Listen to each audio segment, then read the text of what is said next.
Hello and welcome to this tutorial on how to create a bricks and balls game in Construct 3. I'm showing you the end result right now. You can see how it works. There's 30 balls being spawned every time I aim the arrow towards the board here, and every time a ball hits a block the number gets decreased, and the game is over as soon as either all of the numbers hit 0 or one of the blocks hits the water at the bottom. Let's do that. So sometimes it's pretty challenging actually, because you have to wait until all the balls are off the board before you can start a new series of them.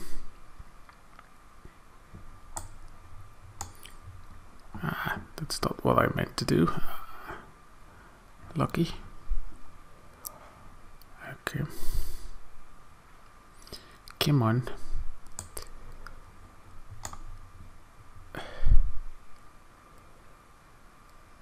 Almost there.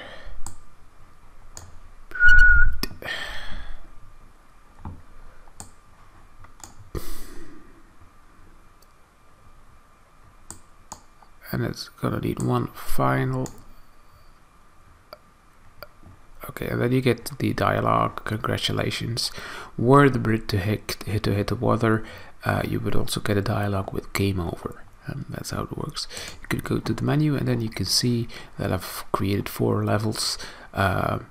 You're free to create more levels if you want to, of course, and levels can be either green or grey. Grey meaning they have not been unlocked yet, green being they're unlocked and you can play them. So let's see how this can be created. The game consists out of a number of layouts: the game layout, the objects layout, and the menu layout. We're actually looking at the menu layout here. This layout is like a generic menu with a number of buttons. The buttons are one single instance.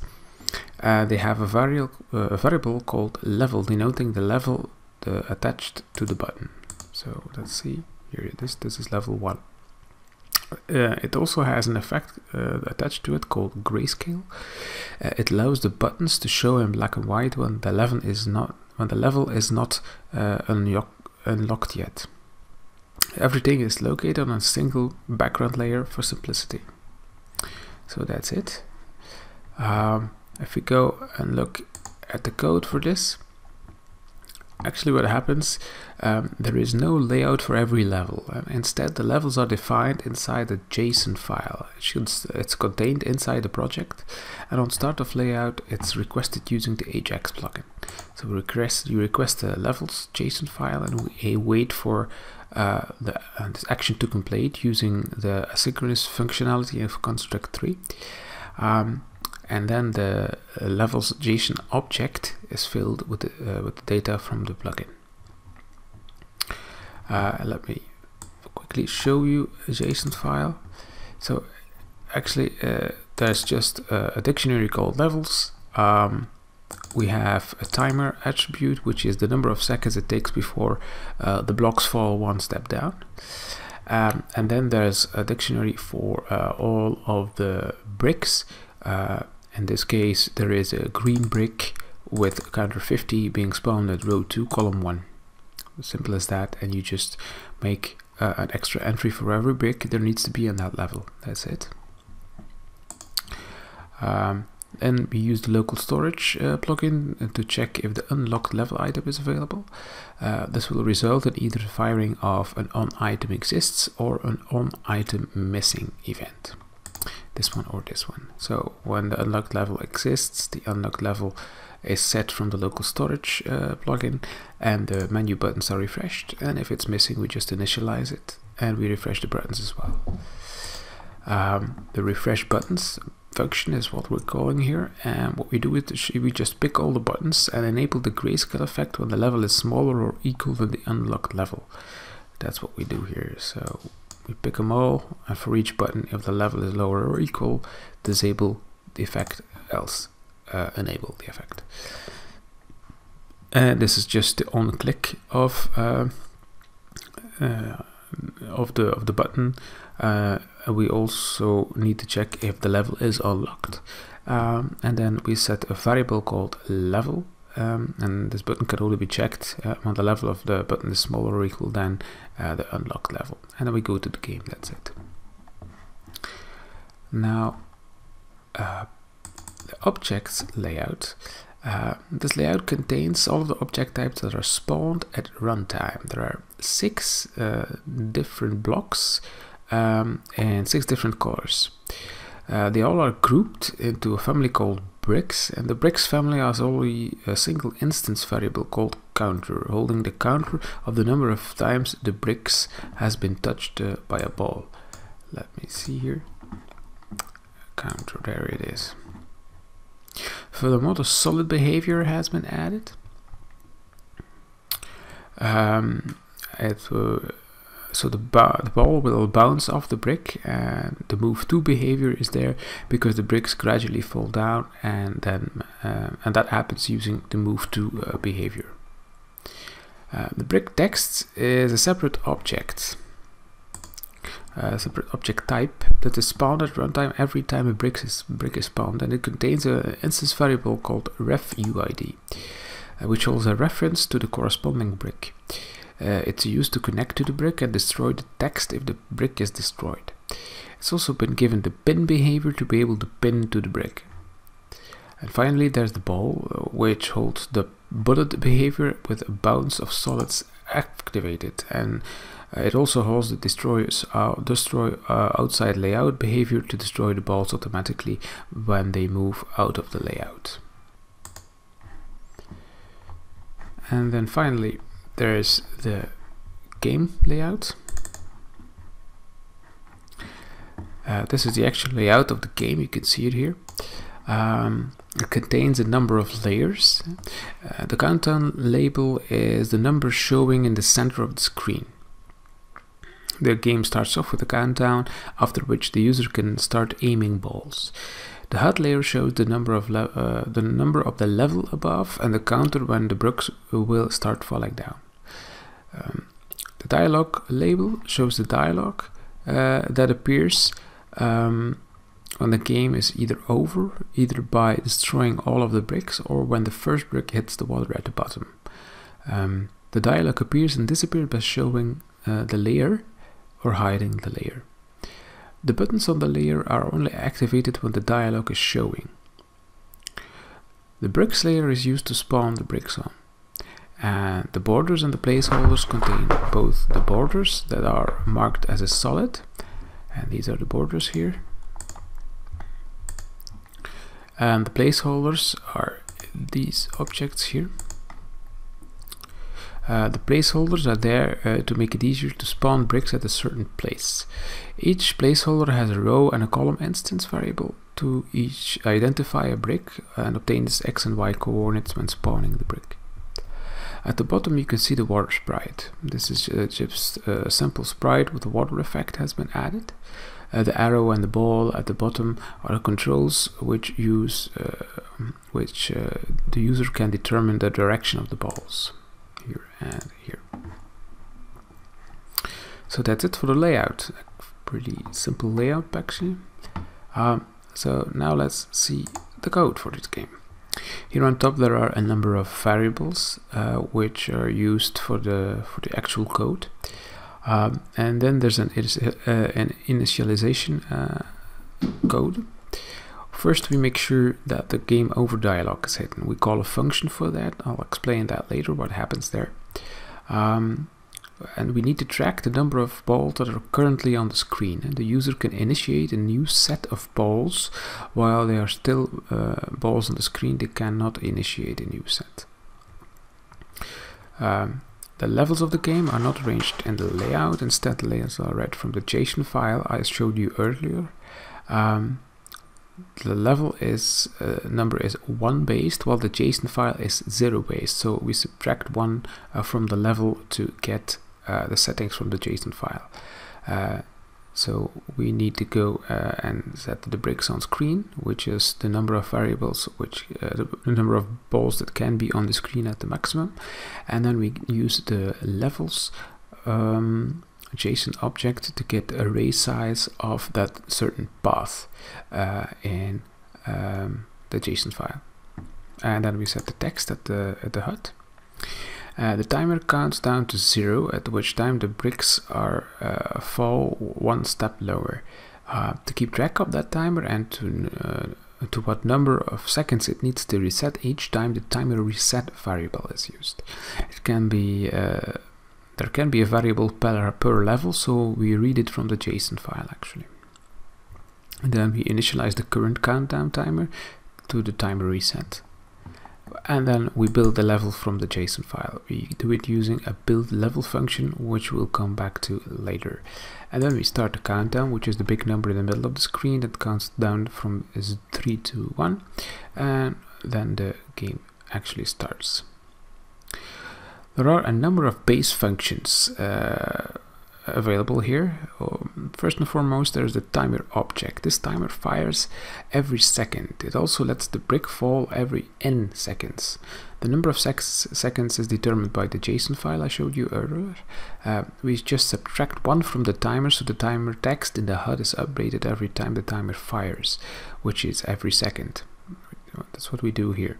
The timer behavior is set on a timer object. That's one of my habits. If there's the generic timers in the game, I just make a dummy object which I set invisible, and the only thing it serves is holding the behavior timer, and we use that timer object to control the timers. When the level reaches 0, we reset the timer. We do it here, and then we move all the bricks down using the move to behavior. I've made a constant called speed, so we can determine the speed at which the blocks fall in the variables at the top of the event sheet. And then we restart the timer for 1 second, so the next second it will fire again. So, excuse me. Every tick, the timer text at the HUD will reflect the timer, actually. And if the bricks are overlapping the water, we show the game over dialog and there's a parameter called success. If it's 1, we show congratulations. If it's 0, we show game over. We'll come back to that function a bit later. So then there's the control at the bottom of the screen. So while the left mouse button is down and there are no balls on the screen and the dialog is not showing, and we're not counting down from 3 to 1, we are showing the arrow. We set the opacity of the arrow, and then the 0 angle of an object is pointing to the right. Construct 3, that's just the way it is. So we have to subtract 90 degrees from it because the angle function starts from the assumption that the angle goes up. So we set the angle to this angle starting from the x and y coordinates of the mouse, referring to the x and y coordinates of the ball placeholder, and then we subtract 90 degrees, that's it. And then we set the angle to aim to, this time without the 90 degree subtraction because the bull behavior expects that. So that's what we're doing here. And whenever the left mouse button is not down, we just hide the arrow by setting its opacity to 0. When the left mouse button is released, and with the same conditions, of course, we call the spawn ball range, and this will release the balls. Then we come to the ball functions. There is a function called spawn ball, which is called in the spawn ball range function we just called. All it does is it creates a ball on the bricks layer at the exact coordinate of the ball placeholder, which is the ball on the layout, which is visible at the bottom of the screen. We set the angle of the ball to the angle we just calculated, and we set the speed of the ball. That's it. And spawn ball range loops, does a repeat. Every 0.1 seconds we spawn a ball. We don't use loop because using the wait functionality inside the loop doesn't work very well, so we use the repeat functionality in that case. When the ball is created, we add 1 to the balls on screen, and when it's destroyed, we subtract 1. So we can keep track of whether we can start aiming again or not. When the ball collides with the brick, we set the counter of the brick to -1. And we pick the text by evaluating the brick text ref UID, and only when the brick reaches 0 we will destroy the brick text and the brick itself, and subtract 1 from the bricks on screen, which is one of the game over conditions, of course, when there are no more bricks left. So when bricks on screen equals 0, we show the game over dialog, this time with a variable called success is 1.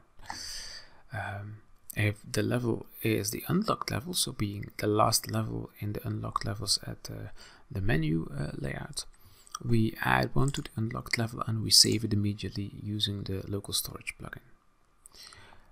Else update the text of the bricks just to the subtracted value of the bricks on screen, actually. So then there's the dialog interaction. Whenever the dialog is visible, there's a button to retry and there's a button to go to the menu. Very simple. Restart layout and go to menu. That's it. But they are grouped inside one group, dialog interaction, and it's used here in the show game over dialog and the hide game over dialog. The hide game over dialog is very simple. We just make the dialog invisible and we set a semaphore and we deactivate this dialog interaction group. And then we at the show game over dialog with the parameter success, we show the visible, we set the semaphore again, we enable the dialog interaction group here, and when the parameter is set to 1, we show congratulations, and on the other condition we show game over. So then there's a function called build level, which, if you remember, we called in the initialization part, and that's pretty simple. It loops for each entry and the levels JSON at this path levels dot and then the level number dot bricks. This is actually an array, and this functionality will loop through every entry in that array, and from that point on, everything below this path, the JSON, will be a relative path. So we can use dot type and dot counter instead of levels dot one dot bricks dot counter and stuff like that. We call the spawn brick at place function we see here, using the type, which type of brick we want, the counter which it has to represent, and where the coordinates are, row and column coordinates. So we pick the placeholder we have on the game layout. Pick the placeholder by using the row and the column coordinates, and then we create an object of brick type on the bricks layer at the placeholders x and y coordinates. We pick the last created bricks and we create the brick text at the same layout. We move it to the top of the layer and we set the ref UID of the text to the bricks UID. That's it. We set the counter of the bricks to the counter, and immediately we set the text to the counter as well. And finally, we just pin the text to the bricks using the pin behavior of construct.